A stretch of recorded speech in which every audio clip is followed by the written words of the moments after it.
जब मरना ही है तो गद्दार बन के क्या मरना, मरना है तो वफादार बन के मरो, नबी की मोहब्बत में मरो, कलमा पढ़ते हुए मरो, इस शान के साथ दुनिया से जाओ कि जब तुम्हारा जनाजा जा रहा हो तुम मुस्कुरा करके पढ़ने वाला पढ़ रहा हो, लहद में इश्क़ रुख़े शह का दाग ले के चले, लहद में इश्क़ रुख़े शह का दाग ले के चले, अंधेरी राह तो सुनी थी चराग ले के चले, तेरे गुलामों का नक्शे कदम है रहा है खुदा, वो क्या बहक सके जो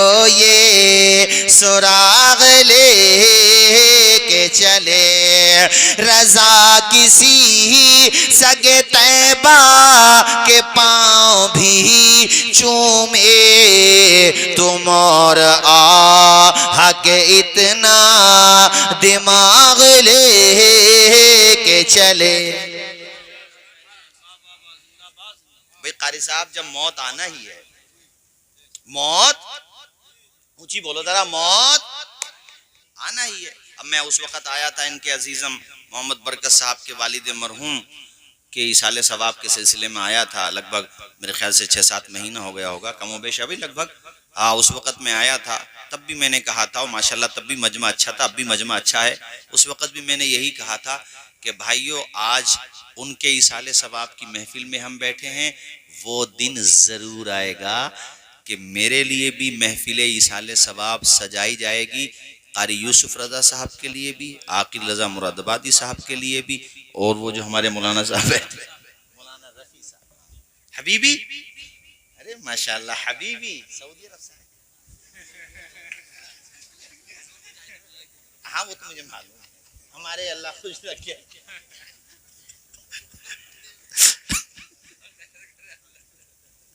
मेरे बड़े देरीना साथी हैं, मैं जानता हूं, मेरे मुहिब हैं, मोहसिन हैं हमारे हजरत मौलाना रफी साहब, और बेटों के हाथ में कलम देने के मदरसे तो चल ही रहे हैं, मगर मौलाना रफी साहब बेटियों को कनीज़ाने फातिमा ज़हरा बना रहे हैं, पढ़ा रहे हैं मौलाना रफी साहब।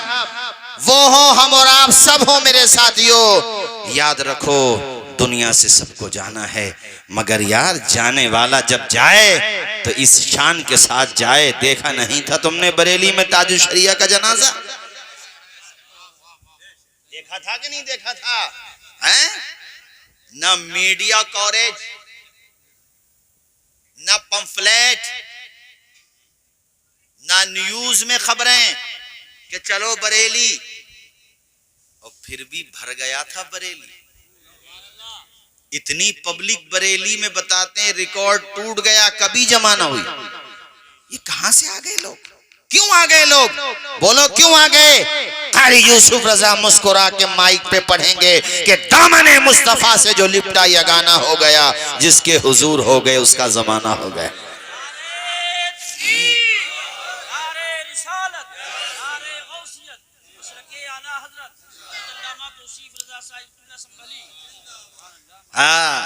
जाना तो है ही दुनिया से, लेकिन इश्क वाले बन के जा।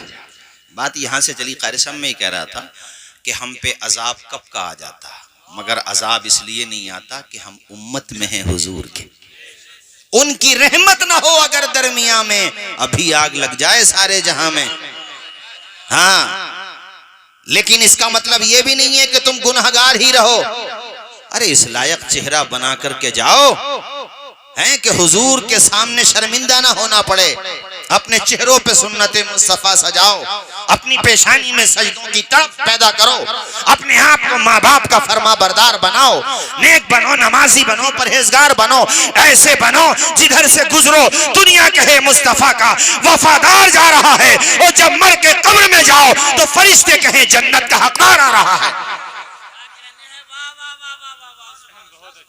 जिंदगी दोबारा नहीं मिलेगी। और हाँ, इम्तियाज जलील साहब ने एक मांग और की, भाई वहां प्रेस में मुझे खुशी हुई ये मांग सुन के, कलेजा चौड़ा हुआ। उन्होंने जहां ये मांग की कि किसी गुस्ताख को गुस्ताखी करने का हक न दिया जाए, और कॉन्स्टिट्यूशन ने जो ऐसे अमन के दुश्मनों के लिए, पीस के दुश्मनों के लिए, अमन और शांति के पैगाम की राह में रोड़ा बनने वालों के लिए जो दफात, जो कवानीन नाफिज किए हैं, उन कवानीन को बगैर किसी भेदभाव के लगाया जाए। चेहरा देख के हथकड़ी ना पहनाओ, जुर्म देख के हथकड़ी पहनाओ। चेहरा देख के नहीं कि किस कम्युनिटी का है, ये नहीं कि कोई गरीब रक्षा पोलर भी अगर है, वो ठेले पे फ्रूट बेचता है और वो कम्युनिटी आपकी नहीं है, तो आप उसका मकान भी तोड़ दो, आप उसकी दुकान भी तोड़ दो। ये नहीं, अगर जुर्म है तो जुर्म के आधार पर सजा दो, चेहरा देख के नहीं। ऐसे इंसाफ कायम नहीं होता, जस्टिस कायम नहीं होता। अरे इंसाफ कैसे होता है? इतिहास के पन्नों में हजरत उमर का इंसाफ देख। एक आवाज उन्होंने ये भी उठाई, मुझे खुशी हुई इस बात का, मैं शुक्रिया अदा करूंगा, चूंकि उन्होंने ये बहुत कीमती आवाज उठाई कि हमारे उलमाए किराम जो जेलों में कैद हैं उनके साथ इंसाफ किया जाए। खास तौर पे हजरत मुफ्ती सलमान अजहरी साहब को तकरीबन 1 साल होने को है, मगर अभी तक ट्रायल भी बाज़ाब्ता शुरू नहीं हुआ है। अरे एक शेर ही तो उन्होंने पढ़ दिया था।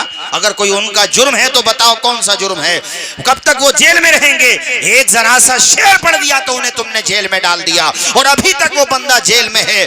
अरे उनके साथ इंसाफ करो। और दूसरी तरफ ये आप देखते हैं कैसे कैसे लोग क्या क्या बकवास नहीं करते, क्या कुछ नहीं कह देते, कभी टोपी के खिलाफ, कभी दाढ़ी के खिलाफ, यहाँ तक कि हमारी बहनों की इज्जतों के खिलाफ, हमारी बेटियों की इज्जतों के खिलाफ, हमारे मदारिस के खिलाफ, कुरान के खिलाफ, यहाँ तक कि मुसलमान जिससे सबसे ज्यादा प्यार करता है, अपनी जान से भी ज्यादा प्यार करता है, खुदा के बाद सबसे जो ऊंची और बुलंद हस्ती है, हम खुदा के बाद जिससे सबसे ज्यादा मोहब्बत करते हैं, हमारे नबी के खिलाफ भी क्या कुछ नहीं कहा जाता, मगर उसके बावजूद भी उन लोगों के खिलाफ कोई एक्शन नहीं लिया जा रहा। बोलो कि अफसोस की बात नहीं है? उन्होंने यही आवाज उठाई वहां पर महाराष्ट्र मुंबई में कि हम ये चाहते हैं कि इनके खिलाफ कानून के दायरे में कार्रवाई हो, ताकि किसी की हिम्मत ना हो कानून के खिलाफ वर्जी करने के लिए।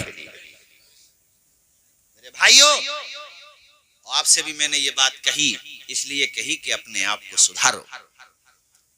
आसपास से आए हुए दीनी भाइयों, आज ये मन बनाओ कि इंशाअल्लाह अब हम 5 वक्ता नमाज पढ़ेंगे। आवाज आए इंशाअल्लाह अब हम, ऊंचा बोलो इंशाअल्लाह अब हम 5 वक्ता पढ़ेंगे।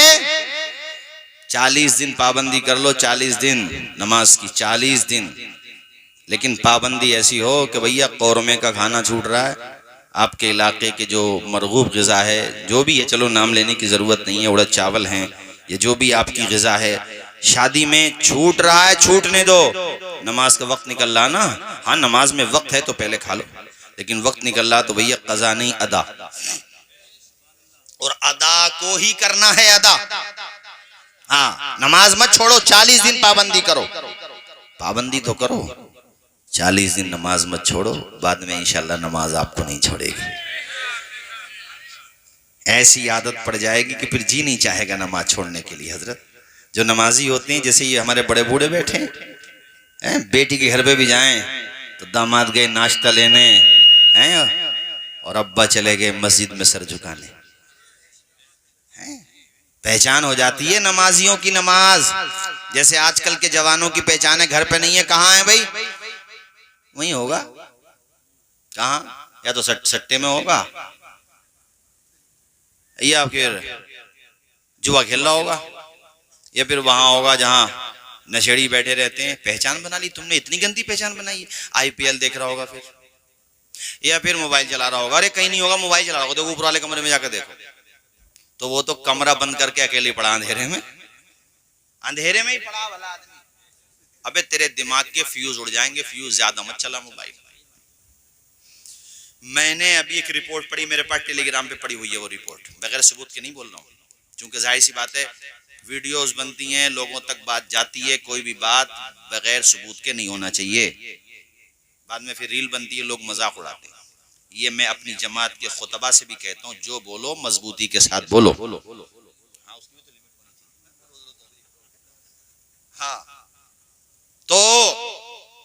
जो भी बोलो तो मैं ये भी जोड़ लो, मेरे पास का सबूत है।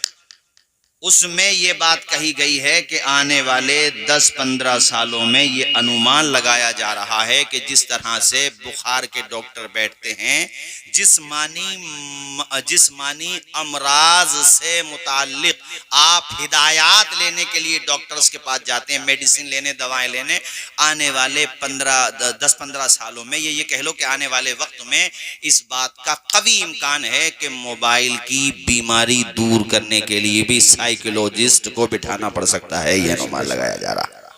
हाँ भाई, ये ऐसा डिप्रेशन का शिकार कर देगा ये मोबाइल। और लड़कियों को भी आदत लग रही है तो उनकी अम्मी कह रही है बेटा खाना बना लो, मगर वो मोबाइल पे पता नहीं क्या क्या बना रही हैं। बेशक हंसने की बात नहीं है। अपनी बेटियां जो आज गैरों के साथ फरार हुई हैं, उसमें बहुत बड़ा रोल है छोटे दज्जाल का, बेशक मोबाइल का, और घर वालों की लापरवाही का। शादी से पहले तो मैं लड़कों को इजाजत नहीं देता। हो सकता है दूसरे लोग इस वीडियो पर मेरा मजाक उड़ाएं कि ये लोग तो दकियानूस हैं, अंधेरे में ढकेल रहे हैं।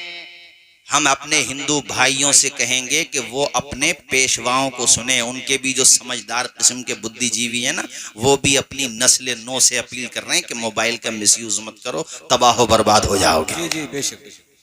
वो भी हाँ समझदार अक्लमंद लोग उनके ये कह रहे हैं कि मोबाइल का मिसयूज मत करो। पहचान बना लिए। ये क्या पहचान बनी? कह रहे वहां पर होगा। पहचान ये बने कि रिश्तेदार घर पे कोई आया, कहाँ गया है तुम्हारा लड़का, बाहर देख लो, बाहर नहीं है, अरे तो फिर मस्जिद में होगा। जी जी बेशक बेशक। अरे बोल दो यार सुभान अल्लाह। भले आदमी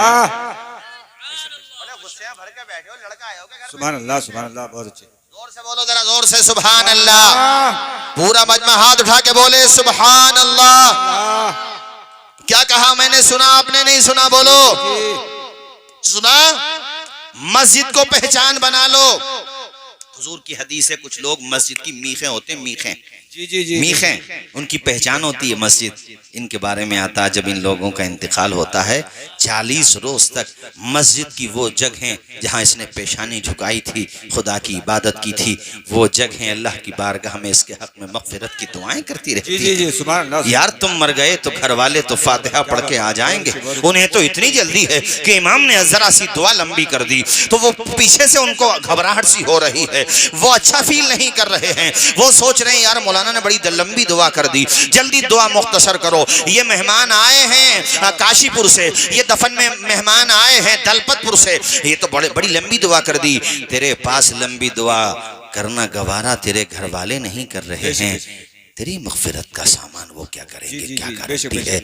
आज जीते जी अपने चाहने वालों का कोई साथ नहीं देता, किसी और को तो छोड़ो, औलाद अपने माँ बाप का साथ नहीं देती, बेशक, बेशक, तो बाद मरने के किसी से वफा की उम्मीद क्या लगाए बैठे हो?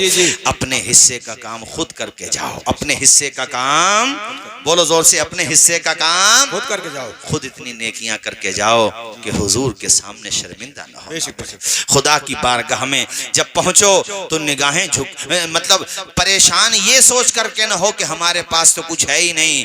बेशक अदब के साथ खड़े हुए हो, मगर ये तो कह सको या अल्लाह हक तो अदा न कर सके, लेकिन तूने जो जिंदगी दी हमने अपनी ख्वाहिशात की पैरवी नहीं की। अगर पैरवी की है तो तेरे महबूब की अदाओं की पैरवी की है, अगर पैरवी की है तो मुस्तफ़ा जाने रहमत की हिदायत पर हमने अमल किया है। ऐ मेरे अल्लाह, तूने जो हमें जिंदगी दी, ओ मेरे भाइयों जिंदगी गुजार दो, अच्छी तरीके से जिंदगी गुजार के जाओ।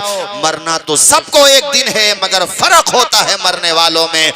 एक मरने वाला वो मरता है कि जिसकी कब्र का निशान भी नहीं मिलता, और एक दुनिया से जाने वाला इस शान के साथ जाता है। अखबारुल अखयार के अंदर अल्लामा शाह अब्दुल हक मुहद्दिस देहलवी ने लिखा है हजरत ख्वाजा गरीब नवाज के बारे में कि जब आपका विसाल हुआ तो आपकी पेशानी में कुदरती तौर पे लिखा हुआ था हाजा हबीबुल्लाह माता फी हुब्बिल्लाह, ये अल्लाह का महबूब बंदा है और अल्लाह की मोहब्बत में दुनिया से जा रहा है। 811 साल हो गए, आज भी गरीब नवाज का डंका गली गली में गूंज रहा है। दिल दिल में उनकी मोहब्बत है, घर घर में उनसे मोहब्बत करने वाले मौजूद हैं। क्यों? इसलिए कि बेशक वो दुनिया से गए, मगर अपने लिए जिंदगी गुजार के नहीं गए, मुस्तफा की अदाओं पे कुर्बान। क्या बात है, नारे तकबीर, नारे रिसालत, नबी के सच्चे गुलामों की शान, जन्नत के है मेहमान। बहुत माशाअल्लाह। ये हाफिज शाह जमालुल्लाह। अब तो बोलो सुभान अल्लाह। सुभान अल्लाह, मचल के बोलो सुभान अल्लाह। सुभान अल्लाह। बहुत रामपुर बेशक नवाबों के नाम से पहचाना जाता था, आजम खान के नाम से भी पहचाना जाएगा, यूनिवर्सिटी का बड़ा काम किया उन्होंने, लेकिन रामपुर हकीकत में अगर किसी के नाम से पहचाना जाता था, पहचाना जा रहा है और पहचाना जाएगा, तो वो हजरत हाफिज शाह जमालुल्लाह मुजद्दिदी नक्शबंदी के नाम से पहचाना जाएगा। अकीदा है तो बोलो ना जरा जोर से सुभान अल्लाह, और मचल के बोलो सुभान अल्लाह। मेरे मतलब नजरिया है तो बोलिए सुभान अल्लाह। हजरात, मैं ये कह रहा था कि आपको भी जाना है एक दिन, मुझे भी जाना है। जी जी जी, बेशक जाना है। जी जी जी, बोलो सबको जाना है। जाना है। मौत का तो यार ये भी नहीं कह सकते कि मैं आपको स्टाम्प पे लिख के दे दूं कि अगले साल में जलसे में आ ही जाऊंगा। जी जी, मुझे तो अपना नहीं पता, आपका क्या पता। एक बुजुर्ग ने अपने मुरीदों से ऐसे ही सवाल किया, वो बुजुर्ग थे भाई, अल्लाह वाले थे, कहने लगे ये बताओ मौत में और जिंदगी में कितना डिस्टेंस है, कितनी देर की जिंदगी की गारंटी ली जा सकती है। तो उनके मुरीद भी ऐसे ही थे। अब तो भैया मामला बहुत वैसा चल रहा है इस टाइम पे, तो हाँ बस अल्लाह ही बेहतर जाने। हाँ, हाँ, क्या है वो शेर कि मिला, हाँ हाँ उसी को, हाँ वही है। हाँ वो दौर अल्लाह वाला, आज भी बेशक अल्लाह वाले हैं बेशक, मगर ज्यादातर हालात आपकी निगाहों के सामने, मैं उसकी बात नहीं करता। उन्होंने जब कहा कि मौत और जिंदगी में कितना फासला है, तो उनके एक मुरीद खड़े हुए, कहा हुजूर मौत और जिंदगी में सिर्फ इतना ही फासला है कि बंदा फज्र की नमाज पढ़ ले तो उसे ये नहीं पता जोहर की नमाज मिलेगी या उससे पहले अपनी ही नमाज जनाजा अदा कर दी जाए। जी जी, बेशक हकीकत।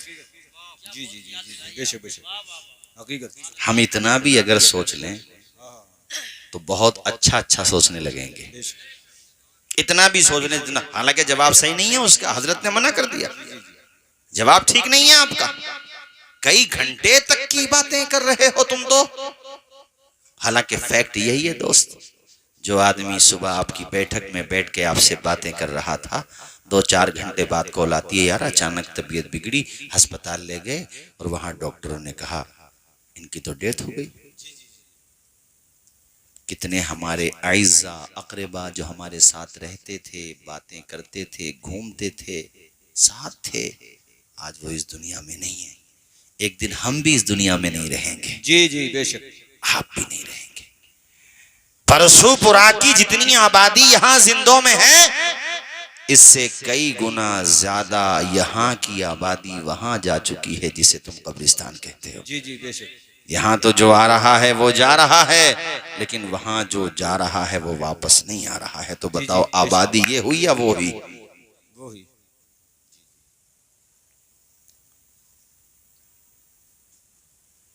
अभी ये कह रहे थे मुझसे कि अपने अब्बा की बड़ी याद आती है। फर्मा बरदार औलाद की पहचान होती है। आपको भी याद आना चाहिए अपने मरहूमीन की, सबको याद आना चाहिए। तुम तो इतने लापरवाह हो कि सिवाय शबे बारात के उनकी कब्र पे जाके फातिहा तक नहीं पढ़ते।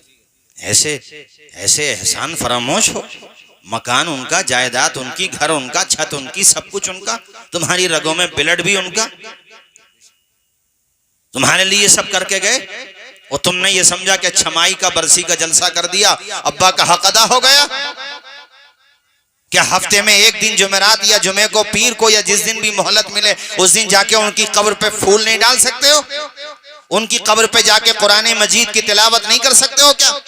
उनके हक में गरीबों को खैरात नहीं कर सकते ताकि उन्हें सवाब मिले इस बात का? उन्हें न तेरी दौलत चाहिए न शोहरत चाहिए, अरे वो तो अपना पहनावा भी तुझे दे के चले गए। जो कपड़े पहने हुए थे बवक्ते अजल वो भी उतार लिए गए उनके बदन पे। अगर उन्हें कोई कपड़ा दिया गया है तो सफेद 3 कपड़े बस, मर्द है तो, औरत है तो 5 कपड़े, इसके अलावा कुछ नहीं दिया गया। जी जी बेशक। उनकी कब्र पे भी नहीं जाते आप लोग। जाया करो कब्र पे। आज तुम कब्रों पे जाओगे अपने मरहूमीन की, तुमसे तुम्हारी आल औलाद ये चीज सीखेगी। कल जब तुम उनसे पहले अगर गए तो तुम्हारी आल औलाद भी तुम्हारी कब्र पे जाके फातिहा पढ़ दिया। जी जी जी। मैंने देखा अपनी आंखों से बाज जगहों पे मुसलमानों के कब्रिस्तान में उनकी कब्रों पे गंदा पानी बह रहा है माज़अल्लाह।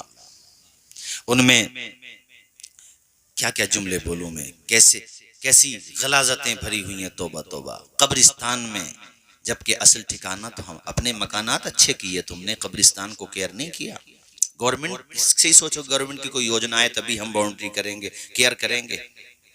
कोई मालदार आदमी वहां जाकर के अपने जानवरों को ले जाए, भेड़ बकरियों को ले जाए, बेहुरमती कराए वहां पे, तो कोई उससे कुछ नहीं कहता। कमजोर चला जाए तो ये भी मत करो। मुसलमानों में भी इनजस्टिस बहुत है। यहाँ पर भी चेहरे देख के इंसाफ होता है, चेहरे देख के फैसला होता है, इंसाफ नहीं, चेहरे देख के फैसला होता है। मालदार आदमी है ना, वो किसी ने शेर कहा था, जब किसी के घर में अमीरी का शजर उगता है तो जमाने को उसका हर ऐब हुनर लगता है। कमजोरों गरीबों को हर कोई कहता है, अमीरों को कहते हुए डर लगता है। जी जी, बेशक बेशक। ताकतवर को नहीं कहते लोग। ऐसे ना बनो, ऐसे बनो कि कब्र पे जाया करो, फातिहा पढ़ा करो। ओ भाइयों, असल ठिकाना तो वही है। उन्होंने क्या कहा था, जोहर की नमाज पढ़ ली, असर का नहीं पता। हजरत ने फरमाया कि बहुत लंबी उम्मीद है तुम्हारी। हालांकि जवाब अच्छा था कि नहीं था, बोलो भाई सारे लोग बोलो, अच्छा था कि नहीं था। हम और आप होते तो पता नहीं कितनी लंबी लंबी उम्मीदें बताते हैं। 80 साल के भी कोई हो गए ना, पेट की आंतों का नहीं पता, मुंह के दांतों का भी नहीं पता, ऊपर से जो लगे हुए तो वो तो वैसे ही हैं। आते आते थोड़ी लगवा लेंगे दोबारा। रिपेयरिंग कितनी करा लो, रिपेयरिंग रिपेयरिंग होती है भैया। असल जिंदगी तो 40-50 साल तक ही आदमी करता है, उसके बाद तो फिर वो लथेड़ा नहीं है अपनी भाषा में जिसे हम बोलते हैं, वो केयर ही नहीं कर पाता। अब तो 40 साल में ही, मैं उस दिन बता रहा था ना कारी साहब, 40 साल में ही 80 साल जैसी कमजोरी आ रही है अब लोगों में। खा पी क्या रहे हैं आप लोग, वो उसमें पैकिंग में खुश हैं कि साहब बड़ा अच्छा पैकिंग मिला है। ये नहीं है, देखो ये बड़े बूढ़े बैठे। कितने साल की उम्र होगी आपकी बताओ भाई? 60 साल की उम्र है माशाल्लाह। मगर 60 साल तक आप आ भी गए अल्हम्दुलिल्लाह इस ताकत के साथ। ये जो जनरेशन बैठी है ना, ये 20-15 साल और 18 साल वाली, ये तो 60 साल में जो आप कमजोरी महसूस करते हैं ना, 30 साल में महसूस कर ली इन्होंने कमजोरी वो। हाँ, पैकिंग में खुश हैं, मिरिंडा पी रहे हैं, कोका कोला, थम्स अप। ना मोबाइल ने तो कर ही दिया, अल्लाह ने भेजा दिया है भाई आपको। और अगर किसी फुप्पो के घर पे गए, खाला के घर पे रिश्तेदारी में, वहां पे उन्होंने आपको जो है माशाल्लाह मठा पिला दिया है और देसी घी और चटनी की रोटी खिला दी, तो यहाँ आके नजला उतार रहे हैं, अरे हमारी तो कदर ही ना हुई। तो कदर वही है, थमसम में ही होगी कदर तुम्हारी, जिसमें आते भी गल जाए। मेरा मशवरा मानो मत मानो, मगर कह के जाऊंगा। उस दिन मैंने एक जगह और कहा था, कारी साहब भी थे, मैंने वहां पर भी कहा था, घर पे फंक्शन हो, छोटा या बड़ा मेहमान आए, कोल्ड ड्रिंक का बाइकाट करो, आप हमारे पीने की चीज नहीं है ये।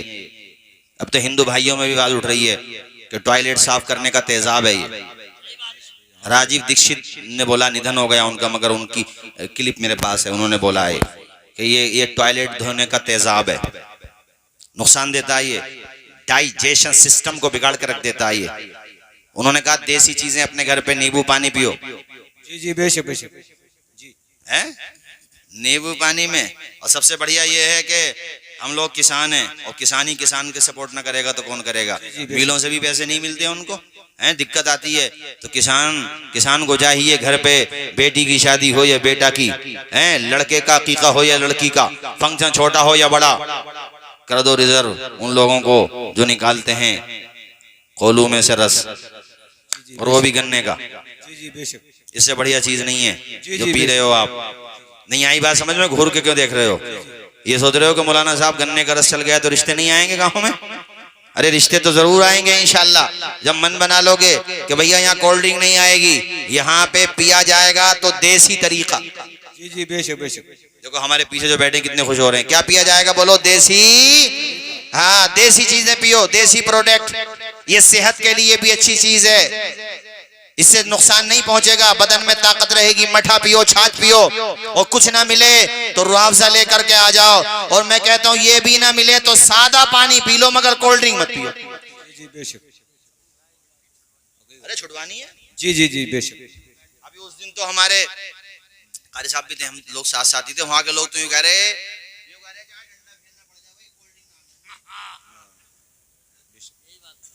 हाँ हर बात माइक पे कहने की थोड़ी होती है। यूं कह रहे चाहे डंडा फेरना पड़ जाए, कोल्ड ड्रिंक नान देंगे। अरे सुन ली ना, सुन ली। तो आप भी यही मन बनाओ और बैठ के खाओ। बोलो सुभान अल्लाह। सुभान अल्लाह, सुभान अल्लाह, बेशक। दस्तरखान बिछा के खाओ। जी जी जी। कोई लुकमा गिर जाए उठा लो, इससे इज्जत घटती नहीं है, अल्लाह ताला इज्जत बढ़ा देता है। बेशक, बेशक, सुभान अल्लाह, सुभान अल्लाह। साफ सुथरे दस्तरखान, पॉलिथीन वाले ले आओ, चाहे चूंकि लंबी अगर बड़ी दावत है तो। और दस्तरखान पे कोई लुकमा गिर जाए उठा लो। तुम उस लुकमे को उठाते हो ना, लुकमा भी खुदा की बारगाह में दुआ करता, मालिक इसने मुझे खाने लायक समझा, मुझे इज्जत दी है, तो इसे जन्नत दे दे। बेशक बेशक, सुभान अल्लाह। और हर लुकमे में, और जब आप खाना खाते हैं क्या पता उसका कौन सा हिस्सा आपके लिए शिफा है, और वही गिर गया, वो खाया नहीं आपने, तो फिर तो बीमारी पैदा होगी भैया। उसे उठा करके खाओ, गिरने मत दो। रिस्क एक मर्तबा रूठ जाए तो नस्लों को भी हाथ नहीं आता। जी जी, बेशक बेशक।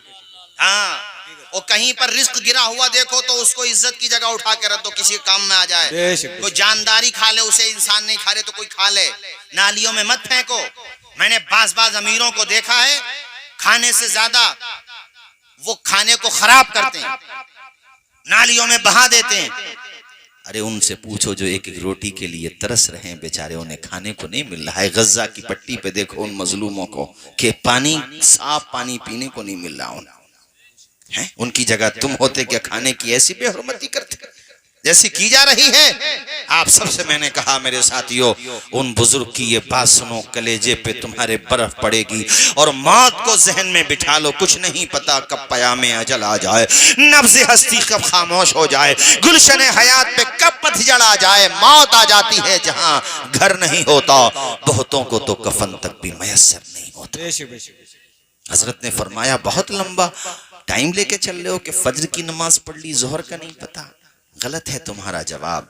कोई और साहब जवाब दें, मौत में और जिंदगी में कितना फासला है। एक साहब खड़े हुए, उन्होंने कहा हजरत मौत और जिंदगी में मैं तो इतना फासला समझता हूँ जैसे जहर की नमाज पढ़ ली, असर का नहीं पता असर की नमाज पढ़ पाएंगे या उससे पहले हमारा दम निकल जाएगा। हजरत ने फरमाया तुम्हारा जवाब भी दुरुस्त नहीं है। एक ने कहा असर पढ़ ली, मगरिब का नहीं पता। हजरत ने फरमाया जवाब तुम्हारा भी दुरुस्त नहीं है। एक साहब और खड़े हुए, उन्होंने इन तीनों के मुकाबले में बहुत अच्छा जवाब दिया।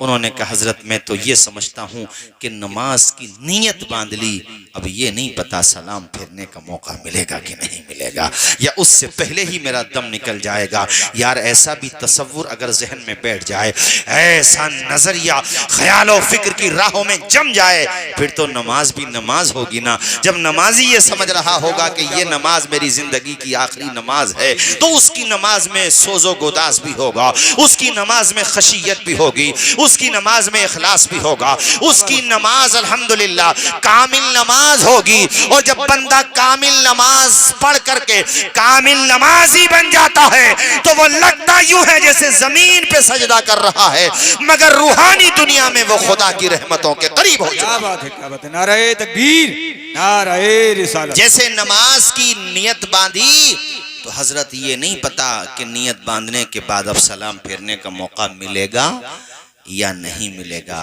हजरत ने कहा हाँ हाँ तुम्हारा जवाब बनिस्बत दूसरों के ठीक है, मगर वो जवाब तुम्हारा भी नहीं है जो मैं सुनना चाहता था। जो सच्चाई है, जो हकीकत है, मौत और जिंदगी में जितना फासला है वो आप भी नहीं समझा सके। अलबत्ता आपका जवाब बनिस्बत दूसरों के बेहतर है। सबने कहा हुजूर फिर आप ही बताएं, मौत और जिंदगी में फासला है तो है कितना, मौत और जिंदगी में दूरी है तो है कितनी। कहा सुनो तवज्जो के साथ। अपने सारे मुरीदों को उन्होंने कहा जो वहां पे उस वक्त मौजूद थे, कहा सुनो मौत और जिंदगी में सिर्फ और सिर्फ इतना फासला है कि जैसे हम नमाज पढ़ रहे हैं और नमाज पढ़ने के बाद जब हम कायदे आखिरा में बैठे, तशहुद और अत्तहियात के बाद तशहुद, दुरूद इब्राहिम और उसके बाद दुरूद इब्राहिमी के बाद दुआ पढ़ने के बाद रब्बना आतिना फिद दुनिया हसना व फिल आखिरति हसना व क़िना अज़ाबन नार, ये सब पढ़ने के बाद कहा मौत और ज़िंदगी में सिर्फ इतना फासला है जैसे एक तरफ को सलाम फेरा तो अब ये नहीं पता दूसरी तरफ सलाम फेरने का मौका मिलेगा कि नहीं मिलेगा। मतलब ये हुआ कि मौत और जिंदगी में सिर्फ और सिर्फ एक सांस का फासला है। सांस आ गई तो जिंदगी है, सांस उखड़ गई तो मौत है। बस यही मौत और ज़िंदगी का फ़लसफ़ा है। मालिक हम सबको हुस्न अमल की तौफ़ीक़ अता फ़रमाए। मैंने आपका काफ़ी वक्त लिया, हुजूर दुनिया में तशरीफ़ लाए, रहमतें लेकर के आए, बरकतें लेकर के आए। आने वाले सब आए हैं मगर इस शान के साथ कोई नहीं आया जिस शान के साथ आमना के लाल आए हैं। तो झूम के ये नारा लगा दो, फिर मैं तकरीर ख़त्म करता हूँ। सरकार की आमद, मरहबा, दिलदार की आमद, मरहबा, मक्की की आमद, मरहबा, मदनी की आमद, मेरे नबी की ये है शान। बच्चा है कुर्बान। मालिक आप सबके ताउन को कबूल फरमाए। आमीन, आमीन। आपने बड़ी मोहब्बत से सुना, हालांकि वक्त काफ़ी हो गया था, मुझे लग रहा था पता नहीं आप चले जाएंगे या रुकेंगे नहीं रुकेंगे, मगर आपने साथ दिया। अल्लाह ताला आपको खुश रखे, शादो आबाद रखे। आप लोगों ने जिस मकसद खैर के लिए प्रोग्राम किया है, अल्लाह ताला उस मकसद खैर में दिन दोगुनी रात चौगुनी बरकतें अता फरमाए। आमीन। व आखिरु दावाना अनिल हम्दुलिल्लाहि रब्बिल आलमीन।